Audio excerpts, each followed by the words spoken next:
Half a century after the Golden Girls secured the country's first gold medal in any sport on an international stage, the members of that historic women's national softball team are being recognized as Belizean patriots. 50 years ago, they were teenagers with their entire lives ahead of them. 5 members of that team have since passed away. The surviving members have aged graciously. We sat down with International Hall of Fame softball pitcher Linda Lois Brown and her 1974 teammate Deborah Theo Sanchez. At that time, when we went selected for that team, I was playing with Berger and she was playing with Guinness. Originally, both of us played for Guinness. We were junior players. We started when they had the Lynches and with Bud and all the high players that used to go to Jamaica and everywhere. So we aspired to be the same, and we used to practice on the other side of the field.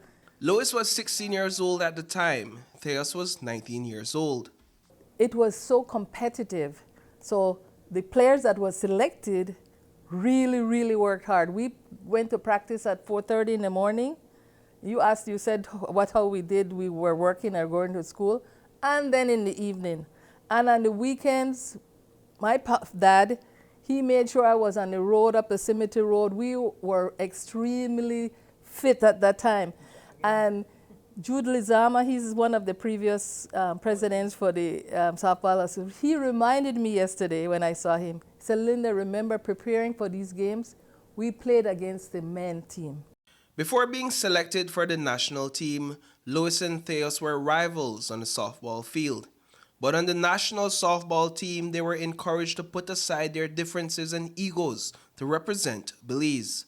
By the time the national selection traveled to the 1974 games in the Dominican Republic, they already had a reputation as one of the dominant teams in the region. They would take us to the park like maybe 2-3 hours before the game, and those teams be out there throwing ball, batting, running, and we're not used to that. We used to, like you say, get up in the morning, practice, come back in the evening, practice, but we don't have those hours to dedicate to being out there warming up. So I think Mr. Lashley, he made a very intelligent decision when he said, look, ladies, we're not going to kill ourselves out here. We're not going to lose this game by staying out here with these people. Come in, sit down, take a look, observe what's going on, and then when it's time for us to play, we'll do what we normally do. 50 years later, they have a hard time remembering the exact statistics of each of the games played, except for the gold medal match. In that matchup against Puerto Rico's national team, they won convincingly over their opponents, 14 runs to 2.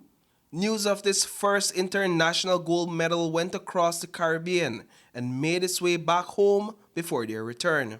To tell you the truth, from that day till we landed and after we landed, the reception we got from the Belizean community was amazing. I could still remember and coming at the airport, greeting by a whole lot of people at the airport.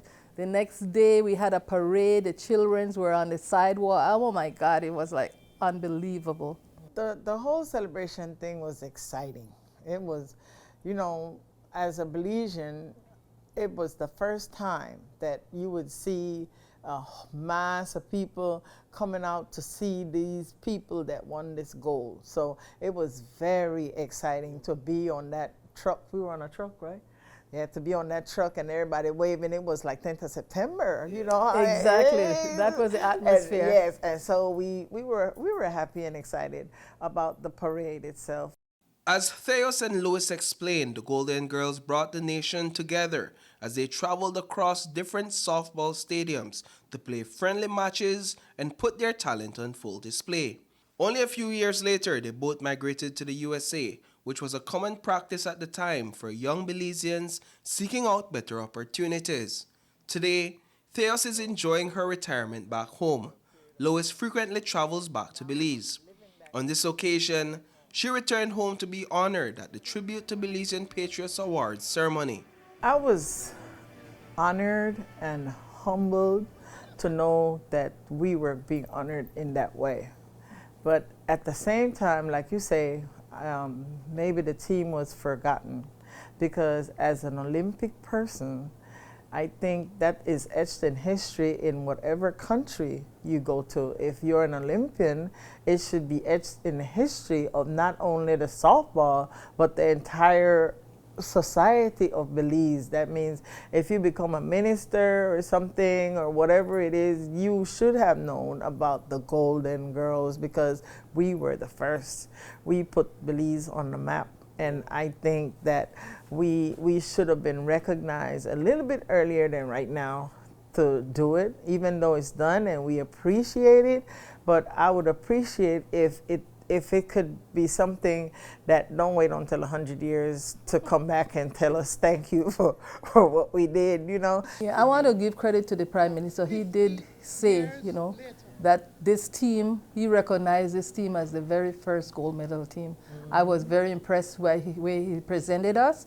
And yes, and you know, because thinking of it, a lot of people has forgotten us, but he, in his speech, he recognized us and he remembers us. Reporting for News 5, I am Paul Lopez.